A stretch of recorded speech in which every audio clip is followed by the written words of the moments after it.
अगर आपके भी मन में अक्सर बुरे विचार आते हैं, गंदे और अश्लील विचार चलते रहते हैं, तो आपको यह बौद्ध कहानी जरूर सुननी चाहिए। एक गांव में एक जवान लड़का रहता था। वह बहुत परेशान था क्योंकि उसका मन उन्हीं चीजों के बारे में सोचता रहता जिसके बारे में वो नहीं सोचना चाहता था।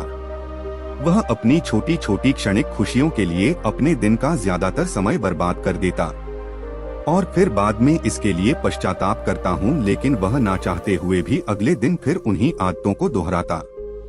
वह अपने माता पिता का अकेला लड़का था।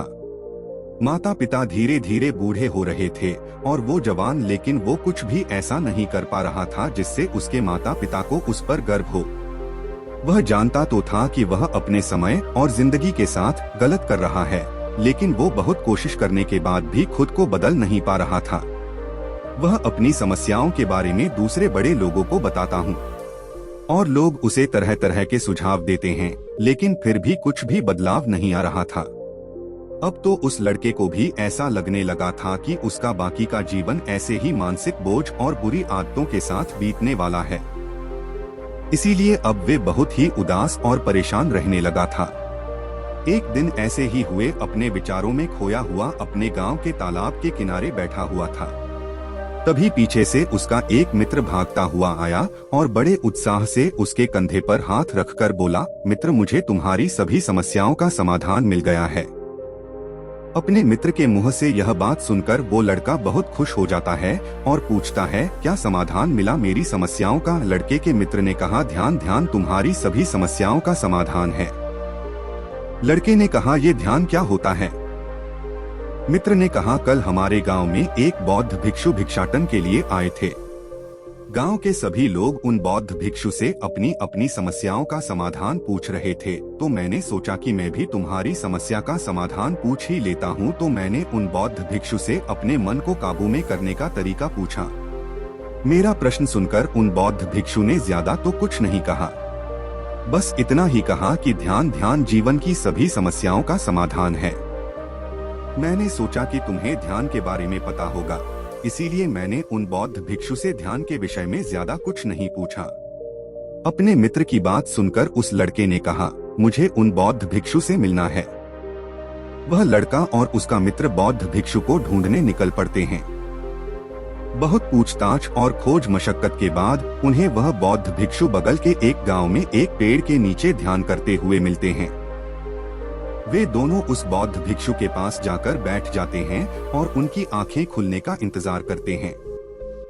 थोड़ी देर बाद जब बौद्ध भिक्षु अपनी आंखें खोलते हैं तो वो उन्हें प्रणाम करते हैं और कहते हैं, आपने ये तो बता दिया कि ध्यान जीवन की सभी समस्याओं का समाधान है, लेकिन आपने यह नहीं बताया ये ध्यान है क्या? बौद्ध भिक्षु ने कहा, ध्यान क्या है इसको मैं शब्दों में समझा पाऊँ इतनी मुझ में सामर्थ्य नहीं, लेकिन अब क्योंकि तुम लोगों ने प्रश्न किया है तो मुझे कुछ ना कुछ तो बताना ही पड़ेगा। तो सुनो, ध्यान का मतलब है ना कोई प्रश्न, ना कोई उत्तर, ना कोई विचार और ना ही कोई भावना हो। यह एक ऐसी स्थिति है जो हमारी वास्तविकता से हमारा परिचय करवाती है। इस स्थिति में पहुंचकर व्यक्ति के अंदर कोई भी प्रश्न, कोई भी उलझन शेष नहीं रह जाती, क्योंकि उसके सामने सब कुछ स्पष्ट हो जाता है। उसे इस जीवन की व्यस्तता का पूर्णता आभास हो जाता है। लड़के ने पूछा, लेकिन ध्यान की ऐसी स्थिति को कैसे प्राप्त किया जा सकता है? बौद्ध भिक्षु ने कहा, ध्यान करना बहुत आसान है। क्या तुम्हें बैठना आता है?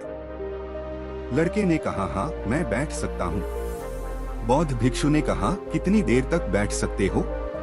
लड़के ने कहा, ऐसे तो कभी आजमाया नहीं, लेकिन जितनी देर तक चाहूँ उतनी देर तक बैठ सकता हूँ। बौद्ध भिक्षु ने कहा, रोज 1 घंटा आंख बंद करके सीधा बैठना है।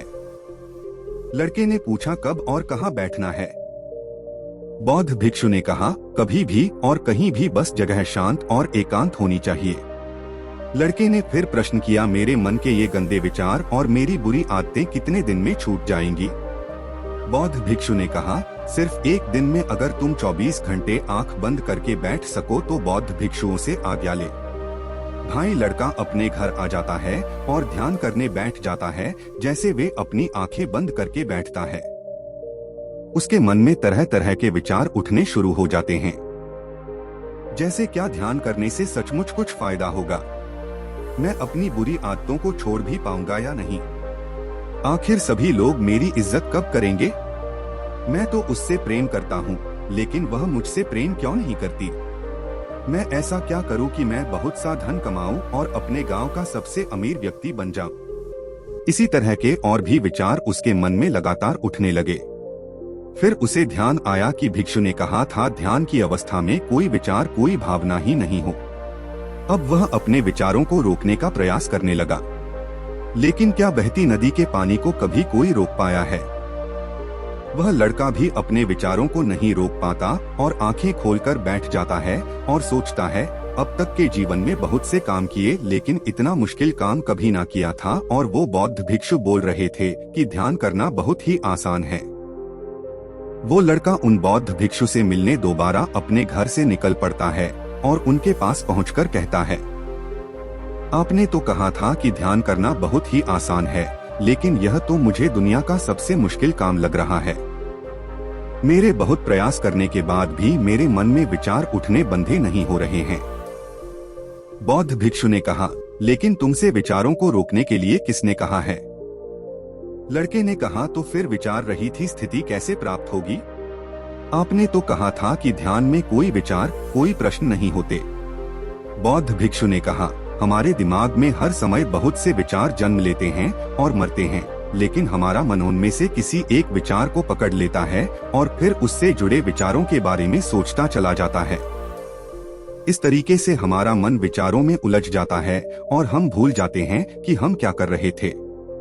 जब तुम ध्यान करने बैठोगे तो तुम्हारे दिमाग में भी बहुत से विचार उठेंगे और खत्म हो जाएंगे, लेकिन तुम्हें किसी भी विचार का चुनाव नहीं करना, बस उन्हें देखना है। तुम्हारे मन में विचार उठेंगे और खत्म हो जाएंगे।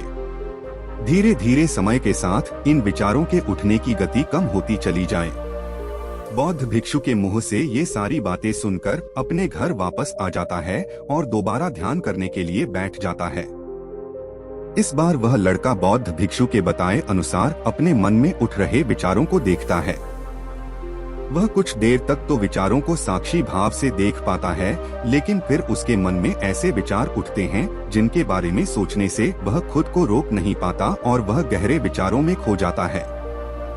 कुछ देर बाद उसे याद आता है कि वह तो ध्यान कर रहा था। वह दोबारा विचारों को देखने का प्रयास करता है, लेकिन इस बार उसका मन दूसरी चाल चलता है। अब उसके मन में अश्लील विचारों उठने लगते हैं। सोचता है कि ध्यान जैसी पवित्र स्थिति में यह अश्लील विचार क्यों उठ रहे हैं। वह अपने मन में उठ रहे अश्लील और गंदे विचारों को रोकने का बहुत प्रयास करता है, लेकिन वह उन्हें रोक नहीं पाता। उसके मन में लगातार बस ऐसे ही विचार उठ रहे थे।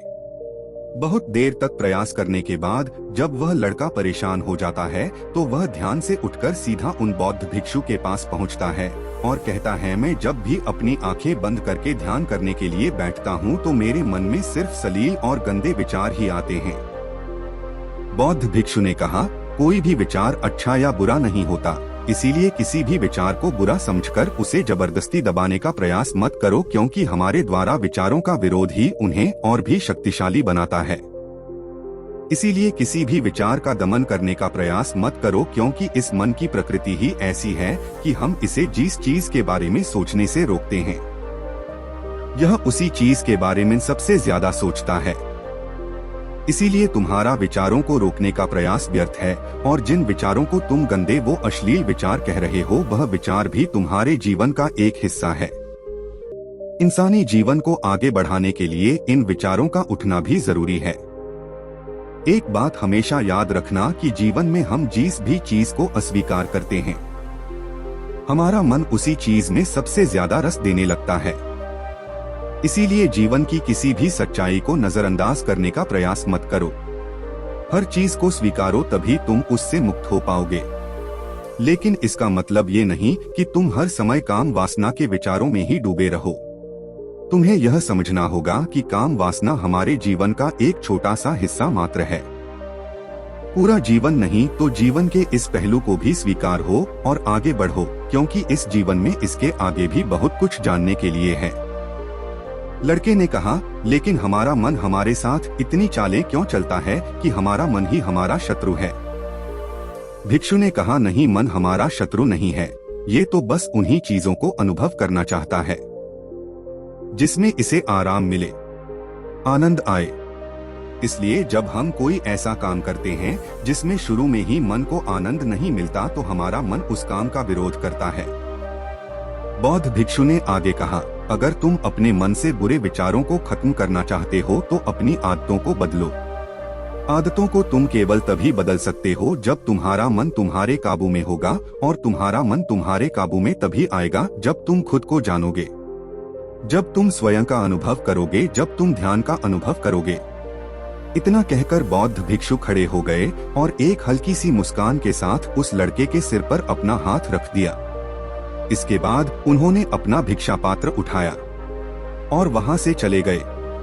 वे लड़का उन बौद्ध भिक्षु को जाता हुआ देखता रहा, लेकिन अब वह बहुत खुश था क्योंकि उसे अपनी समस्याओं का समाधान मिल चुका था। ध्यान के रूप में वह समझ गया था कि उसे हर रोज ध्यान के लिए बैठना है और उसे अपने आते जाते विचारों को देखना है, लेकिन किसी भी विचारों को पकड़ना नहीं है। समय के साथ वो विचार खुद ही गायब होते चले जाएंगे। साथ ही वो ये भी समझ गया था कि कोई भी विचार अच्छा या बुरा नहीं होता, विचार सिर्फ एक विचार होता है। इसीलिए विचारों का विरोध करना भी व्यर्थ। दोस्तों, मुझे उम्मीद है कि आपको इस वीडियो से बहुत कुछ सीखने को मिला होगा। धन्यवाद।